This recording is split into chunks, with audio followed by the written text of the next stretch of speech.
AI 来了，它不是工具，它是人类的超级化身，是赋予我们看见更大世界，去掌控更多知识，改变未来力量的超级的存在。所以我一直建议大家应当尽快去接触 AI 啊。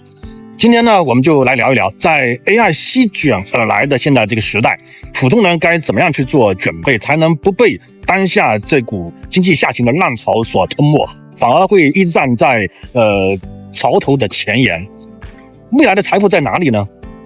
过去30年，我们是处于一个谁有房产谁牛逼，谁有房产谁富裕的这么一个时代。而现在呢，我们即将进入了一个全新的未来，数据和 AI 才是新的王冠。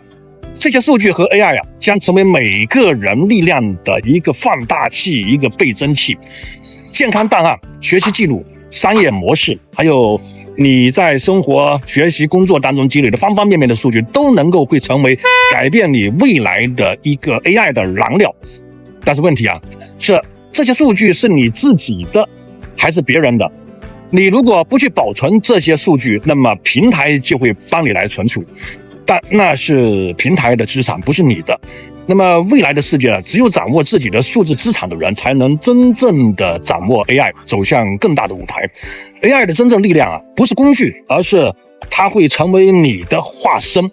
那么 AI 到底是什么呢？你会问了它不是你手里的一把螺丝刀或者另外一个什么样的工具而是人类智慧的化身。它能帮你去学习、去推理、去决策，甚至去预测未来。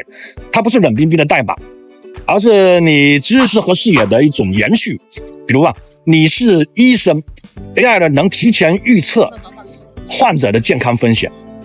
如果你是一个创业者， AI 呢能帮你看清全球商业的机会。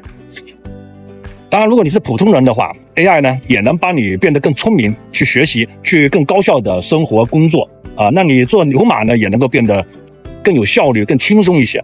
可以说AI 呢打开了我们原本看不到的世界，就像一扇天窗，把过去只能想象的可能变成了现在触手可及的现实。那么你会问如果你不做准备，你又不想学习 AI， 那么你会怎么样呢？我现在告诉你AI 不会淘汰人，但一定会淘汰不懂 AI 的人。你看别人用 AI 一天可以看1000本书，你呢连1本书都看不懂。别人用 AI 呢去分析全球市场，你呢还在用最原始的计算方法来算你自己的小账。别人呢用 AI 来优化效率，来抢占机会，你呢却只能眼睁睁地看着别人来超越你。这种差距呢会越来越大，最终拉开的是时代和个人之间无法跨越的那种巨大的鸿沟。不是 AI 抛弃你而是懂 AI 的人将你甩在了自己的身后，让你成为浪潮中的浮萍。AI 时代来临后，世界将会重置。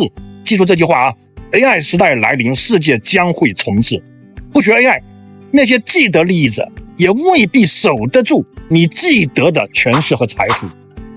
你会说了，我已经是小有成就了，我已经是某某某我已经有金饭碗了，那你未必还会吃得香。未来世界只有2极，记住1% 掌握 AI 的人和99%不懂 AI 的人。我给你的建议是尽早训练自己的 AI 助理，让它成为自己的金饭碗。明年我们将看到令人惊叹的 AI 应用， AI 的进化速度惊人，你现在不学，以后必定会出局，无人可以幸免。这就是为什么我推荐你学 AI 的原因。那么普通人现在该做什么呢？从今天开始，想改变未来，你需要做3件事。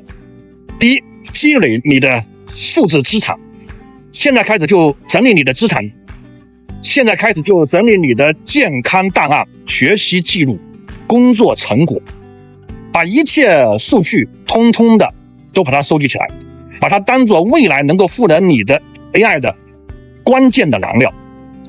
那么第二呢，是掌握 AI 技能，不要求你成为程序员，但要求你要学会用 AI 完成更高效的学习、工作和生活。比如你用 AI 生成报告，用 AI 来规划你的任务，用 AI 来优化你的时间安排。第三呢是升级认知格局，要多关注 AI 对社会的改变，比如教育、医疗、商业这些革新。AI 时代不是技术竞争，记住AI 时代不是技术竞争，而是认知和格局的竞争。那么想了解个人如何拥抱 AI， 在评论区留言。